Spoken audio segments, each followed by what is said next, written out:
గత 8 సంవత్సరాల నుంచి ఎమ్మెల్యేగా ఉంటున్నటువంటి వ్యక్తి అతని అసమర్థత వల్ల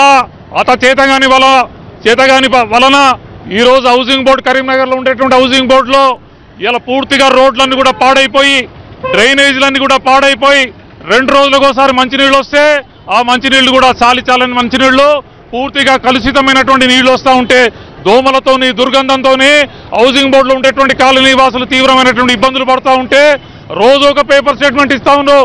100 కోట్ల రూపాయలతో మేము అభివృద్ధి చేస్తున్నామని అన్నారు. మీ అభివృద్ధి ఎక్కడ అని చెప్పి మేము అడుగుతా ఉన్నా. నీ అభివృద్ధి గురించి మేము ఛాలెంజ్ చేస్తాం, బహిరంగ సభలకు సిద్ధమని చెప్పి అడుగుతా ఉన్నాం.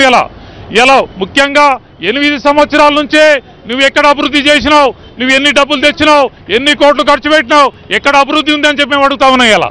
ఇలా కరీంనగర్ స్మార్ట్ సిటీ అయిందే. ఇలా టీఆర్ఎస్ ప్రభుత్వం కూడా 100 కోట్ల రూపాయలు ఇస్తుందని చెప్పినప్పటికీ ప్రధాన రోడ్లే పూర్తిగా ధ్వంసం అయిపోయి ఉన్నాయి. ఇలా మొత్తం కూడా డ్రైనేజీ నిర్మాణం కూడా పూర్తిగా అక్రమంగా జరుగుతున్నటువంటి రోడ్డు డ్రైనేజీ జరుగుతూ ఉన్నాయి.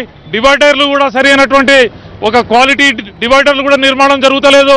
అన్ని రోడ్లను కూడా దుమ్ము ధూళితోని పూర్తిగా గుంతలమయమైపోయి ప్రధానమైన రోడ్లను కూడా ధ్వంసం అయిపోయినటువంటి తరుణంలో ఇలా హౌసింగ్ బోర్డు కాలనీకి సంబంధించి వైఎస్ఆర్సీపీ ఇలా ధర్నా చేస్తూ ఉంది.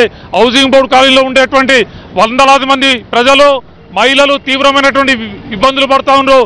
అక్కడ ఉండేటువంటి డ్రైనేజీని నిర్మాణం చేయాలి, రోడ్లు నిర్మాణం చేయాలి, మంచినీళ్లు సప్లై చేయాలి, అక్కడ ఉన్నటువంటి దోమల దుర్గంధాన్ని నివారించి ప్రజలకు మంచి వాతావరణం కల్పించకపోతే ఉన్నటువంటి స్థానిక ఎమ్మెల్యే రాజీనామా చేయాలి, చేతగానప్పుడు అధికారంలో ఎందుకు ఉన్నావని చెప్పి అడుగుతా ఉన్నాం.